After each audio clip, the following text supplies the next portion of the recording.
Saludos amigos, soy Wagner Ramírez, licorero artesano. Hoy vamos a hablar del ron cubano. La historia nos dice que el ron no es cubano. El origen del ron se da en las Antillas. Ahí se disputan el origen las Antillas francesas y las Antillas inglesas. Pero ese ya es un tema de debate histórico. Lo que sí sabemos es que los primeros en industrializar el ron fueron precisamente los cubanos. Ya a finales del siglo XIX, Cuba era un importante productor de azúcar y sabemos que la melaza empezó a ser aprovechada, que es un subproducto del azúcar, para la producción de ron también, porque antes el ron se producía solo con jugo de caña. Esto también para esa época ya se habían inventado los destiladores de columna que se estaban utilizando para el whisky en Irlanda y en Escocia e incluso en Estados Unidos, y pues también llegaron a América y se empezaron a utilizar para el ron, y entonces el ron se empezó a suavizar también.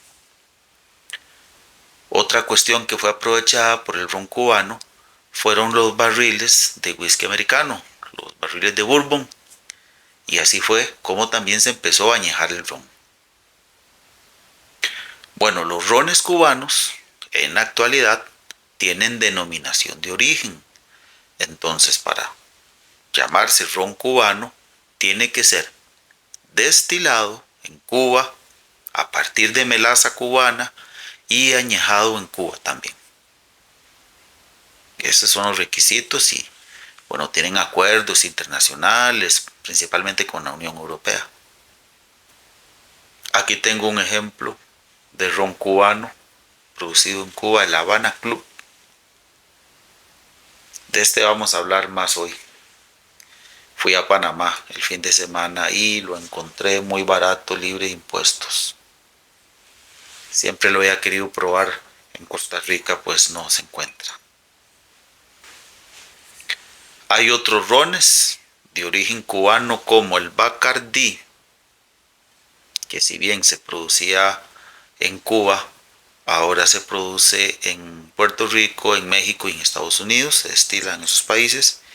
Y el Matusalén, que también es de origen cubano, se produce en República Dominicana.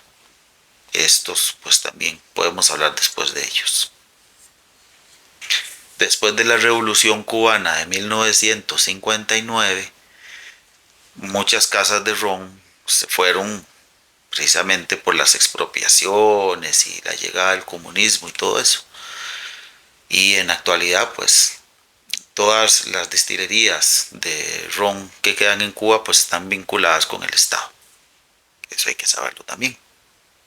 Bueno, la tradición cubana es producir a partir de melaza. Precisamente Cuba es un país productor de azúcar y ya sabemos que un subproducto del azúcar es la melaza, es esa miel negra dulzona que cuando el jugo de caña se cocina se coloca en una centrífuga y por un lado salen los cristales blancos y por otro lado sale la melaza. Esa melaza, que también se puede utilizar como alimento para el ganado, se aprovecha en la producción del ron.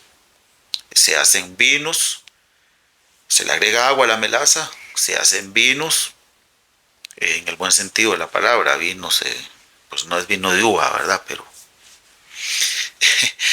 una vez que se fermenta alcanza aproximadamente el 6-10% de grado alcohólico y ya se pasa a la destilación. También es tradición, en Cuba se destila en columna, en sistema continuo, no en alambique tradicional, como se hace en las Antillas y son otros tipos de rones que son muy fuertes. Los rones de columna son más suaves en comparación con los rones de alambique. Lo mismo pasa con el whisky. El whisky irlandés, que es de columna, es más suave que el whisky escocés, que es de alambique. Esa es una diferencia importante que tenemos que tener. Claro, también. Eh, Salen dos rones, sacan uno al 95% que es un ron ligero, y sacan otro más robusto al 80%. Esto es muy importante para el destilador casero. Entre más alta lleve yo la graduación alcohólica final, pues más ligero y más neutro es. Si nosotros queremos producir un ron muy intenso de sabor, áspero en garganta, lo dejamos al 80%. Si queremos algo más fino, algo más ligero, lo llevamos al 92, 93, hasta el 95%. Y esto es precisamente lo que pasa en Cuba. ¿Qué es lo que pasa? Que esos rones los añejan y después los mezclan y encuentran el balance ahí. El maestro del ron cubano pues es muy apreciado porque tiene mucho conocimiento de esto. Entonces tiene un gran estatus ahí en la isla. El ron cubano se añeja por tradición en barril de roble blanco americano.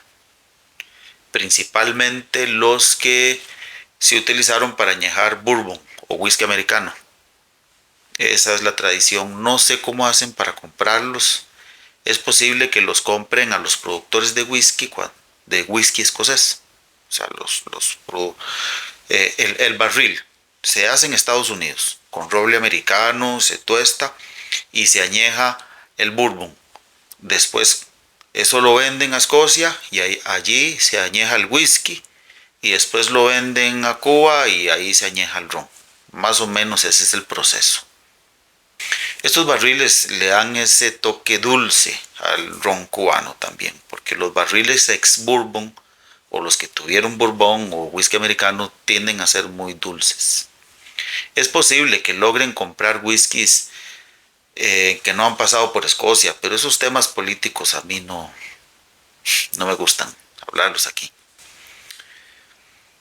Es normal el sistema de solera en el ron, que se aprende del brandy, el coñac, que ponen varias filas de barriles y el barril de arriba pasa al de abajo y el del de abajo al de abajo y al final es donde sacan el destilado ya añejado. En Cuba no se usa este sistema. En Cuba el ron se guarda en el barril y se añeja. Después llega el maestro del ron cubano, abre los barriles, los cata, decide la mezcla, cuánto de cada barril, los mezclan y los vuelven a añejar otra vez. O sea, los vuelven a guardar en el barril y los vuelven a añejar. Este proceso se puede repetir varias veces. O sea, entre más fino el ron, más veces se repite este proceso. Ellos le llaman a esto añejamiento dinámico y es muy característico del ron cubano y es una gran diferencia. Según el mercado, el ron se puede añejar a 37.5 o a 40. Hay excepciones también, como vamos a ver. Bueno, ahora vamos a hablar de el Master Selection. Selección de maestros es el ron que me traje de Panamá. La historia de este ron es que invitan a los más distinguidos maestros del ron cubano, seleccionan los barriles que más representan el ron cubano y los mezclan y los vuelven a añejar. Yo sospecho, por la cata que ya hice, que utilizan barriles de vino de Jerez en el proceso, precisamente de Pedro Ximénez. Es una sospecha porque ellos no lo van a decir así nomás. Vamos a catarlo ya. Aquí tengo mi copa de cata. A mí me gusta catar en copa de coñac. Vamos a ver esto, cómo está.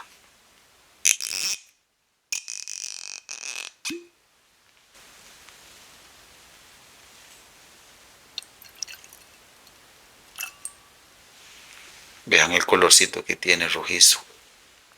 ¿Será posible que le echen colorante? No creo. No debería ser. Me parece que este color viene de los barriles. De barriles de Pedro Ximénez.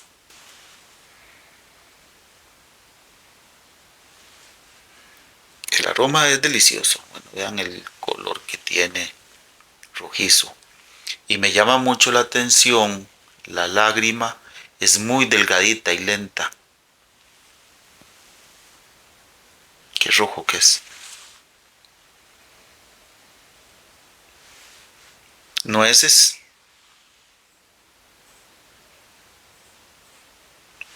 avellana tostada,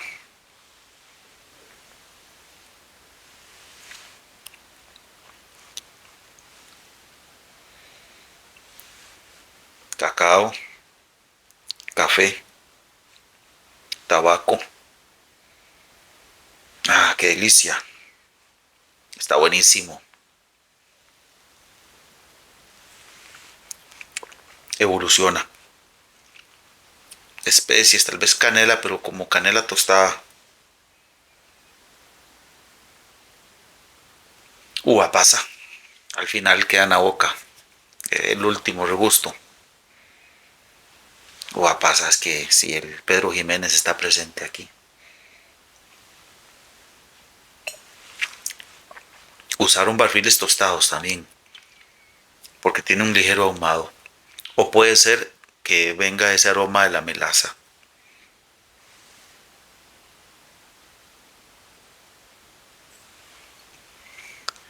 Tiene en su composición rones jóvenes.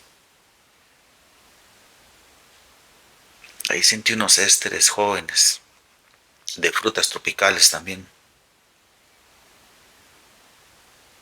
Bueno, es un ron para tomarlo así. No es un ron para ligarlo con coca, aunque por supuesto que lo voy a hacer porque me gusta, pero es un ron que se puede apreciar así, tomar y pasa muy bien, no raspa. Sí es un poco ahumado y un poco dulce.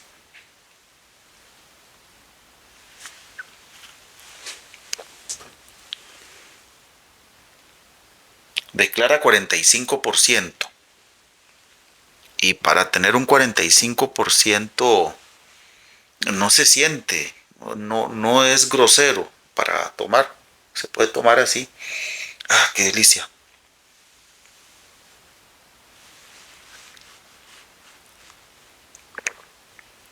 Delicioso. No quería irme sin recordarles que está a la venta mi libro, El arte de hacer ron en casa, en Amazon. Este libro pues está diseñado para aquellos que quieren aprender a hacer ron en casa, como ya lo hemos mostrado en este canal y bueno, se los recomiendo también. Bueno, espero que les haya gustado este video. Muchas gracias por su atención. Hasta pronto.